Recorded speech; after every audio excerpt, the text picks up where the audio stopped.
खुलुमबाय लोगोफोर, एनबि ब्रह्म चेनेलाव नोंथांमोनखौ बयखौबो गोजोन फुंबिलिनि गाहाम हामलायथि बावहरग्रोनाय जाबाय।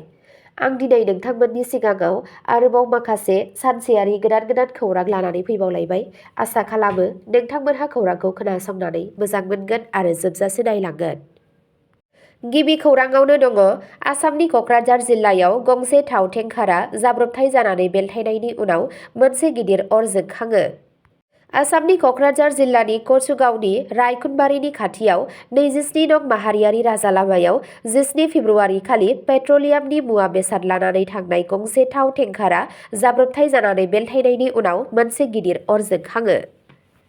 खौरां मोननाय बादिब्ला राजा लामायाव गोग्लैनायनि सिगां टेंकारा दालांनि रेलिंआव सौग्रावदोंमोन।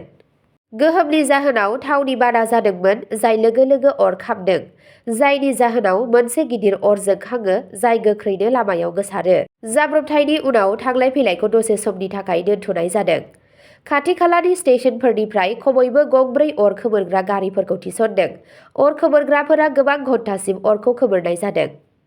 थि नङै रिपर्टनिफ्राय मिथिनो मोनो दि जेब्ला जाब्रबथाय जायो अब्ला गारि सालायगिरि आरो हेफाजाबगिरिया गारिनि सिङाव दंमोन। बिबानगिरिफोरा दासिम जोखोम जानाय एबा जोखोम जानायनि सायाव जेबो मावख'आरि बिबुंथि फोसावाखै। जाब्रबथायनि जाहोनखौ दासिमबो नायबिजिरनाया सोलिगासिनो दं। अर खोमोरनाय आरो रैखाथि हान्जाया सोलिबाय थानायनि जाहोनाव आरोबाव गोबां फोरमायथि मिजिंथिनाय जादों।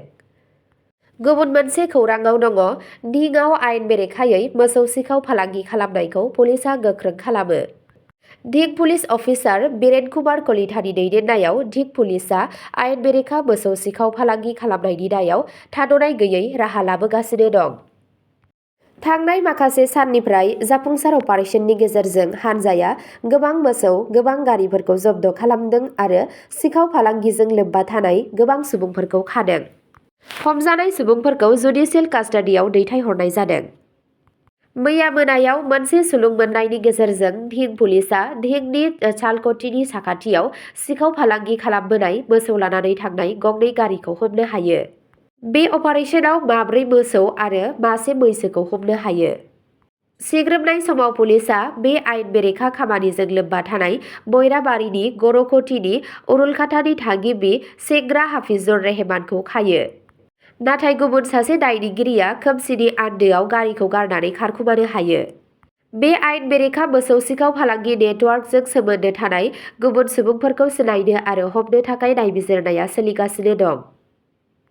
गुबुन मोनसे खौराङाव दङ, जागिर'डआव सालायबाय थानाय डाम्पाराव अर खामदों। गारि सालायगिरि आरो गुबुन 3 जोखोम जायाजासे बारग'यो। मैया सानजौफुआव जागिर'डआव खारबाय थानाय डाम्पाराव अर खामनायनि जाहोनाव ओनसोलाव गिखांनाय सोमजिदों। जाथाय जानाय समाव AS01 RC 4754 रेजिस्ट्रेशन नम्बरनि डाम्पारा दालमिया सिमेन्टनि मुवा बेसादफोरखौ रोगागासिनो दंमोन। खौरां मोननाय बादिब्ला बे गारिया बाराहु रेलवे स्टेशननिफ्राय सिमेन्ट कम्पानिनिफ्राय फ्लाइ एश लानानै थांगासिनो दंमोन। बे समावनो जागिर'डनि गेजेराव हरखाबै अर जोंखाङो। डाम्पारा गोख्रैनो अर जोंब्लावदोंमोन। खाफाल मोजांदि गारि सालायगिरि आरो गुबुन 3 सुबुंफोरा जेबो जखम जायाजासे बारग'नो हायो। उनाव अर खोमोरग्रा आरो इमारजेन्सि सिबिथायनि मावथिफोरा जाथाय जायगायाव सौहैयो आरो अरखौ सामलायनो हायो। जागिर'डनि पुलिसफोराबो जाथाय जायगायाव सौहैयो आरो थासारिखौ सामलायनो थाखाय नांगौबादि राहा लायो। गुबुन मोनसे खौराङाव दङ, भारतारि रौनिया हानजाया आसामाव अग्निबिर थिसननायनि थाखाय आर'ज गाबहरनायफोर हांख्रायहरदों। नारंगियाव थानाय आर्मि रिक्रुटिं अफिसआ 2027 मायथाइनि थिसनथाइ बोसोरनि थाखाय अग्निपथ स्किमनि सिङाव अग्निबिर महरै थिसननो थाखाय हाबा जायै हौवा बिजाथिफोरनिफ्राय अनलाइन आर'जलाइखौ हांख्रायहरदों। सासे मावख'आरि बिबुंथिनि बादिब्ला, गाहाय आरो सोनाबारि रोंगौथि गोनां बिजाथिफोरा 13 फेब्रुवारि 2026 निफ्राय 1 एप्रिल 2026 सिम अनलाइन आर'जलाइ गाबहरनो हागोन। आर्मि थिसनथाइ मावख' नारंगिनि आवथानि सिङाव थानाय माखासे जिल्लाफोर जेरै बरपेटा, क'क्राझार, धुबरी, बङाइगाव, चिरां, गवालपारा, कामरुप मेट्र'पलिटान, बाक्सा, नलबारि, उदालगुरि, दरं, बजालि, तामुलपुर आरो खोला सालमारा मानकाछारनि बिजाथिफोरा आर'ज गाबहरनो हागोन। सायख'नाय हाबाफारिखौ 2 खोन्दोआव खुंनाय जागोन। सेथि खोलोबआव हादोरसायाव थिखानाय मिरुफोराव मोनसे अनलाइन कम्पिउटार बिथायारि सरासनस्रा हाबनाय आनजाद CEE खुंनाय जागोन। अनलाइन आनजादाव मेरिटनि सायाव बिथा खालामनानै सायख'जानाय बिजाथिफोरखौ नैथि खोलोबनि थाखाय लिंहरनाय जागोन, जेराव रिक्रुटमेन्ट रेलियाबो दं। गोसो गुदुं बिजाथिफोरा अफिसियेल वेबसाइट www.joinindianarmy.nic.in आव हाबहैनो हागोन। बिनायसाफोरा गावारि प्रफाइल सोरजिनो नांगोन, गावनि उदायथिखौ फोरमान खालामनो नांगोन आरो आर'जलाइखौ अनलाइननि गेजेरजों जमा होनो नांगोन। जाफुंसारै जमा होनायनि उनाव बिजाथिफोरखौ 250 रां आनजादनि मासुलजों लोगोसे बेंक मासुलखौ होनो थाखाय HDFCनि बेंक पेमेन्ट गेटवेआव दैथायहरनाय जागोन।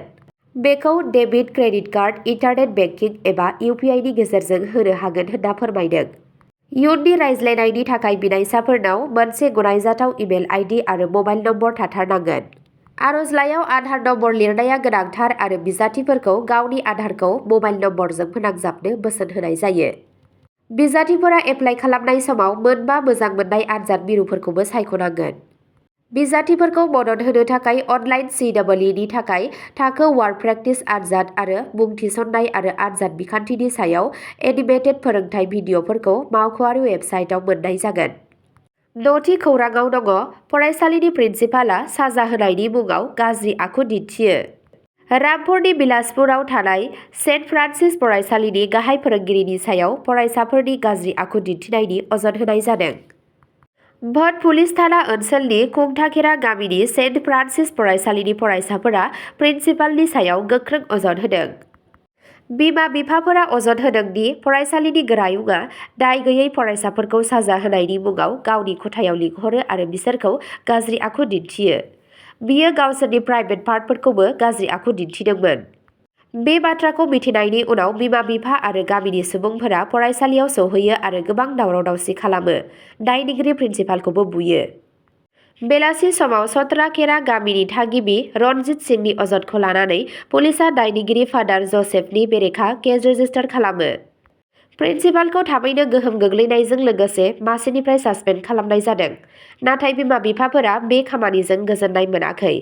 बिथांमोनहा बुङो दि गथ'फोरनि सायाव बेफोरबादि आखु दिन्थिनायनि थाखाय दोनथ'नाया थोजासे साजा नङा। बिमा-बिफानि मददजों फरायसालि सामलाय आफादआ बेबादि रायखसनि हेंथायै गोख्रों आयेनारि राहा लानांगौ होनना दाबि खालामो। अब्ला दिनैनि खौरांआ बेखिनियावनो जोबबाय। एसेनोसै, गोजोन्थों।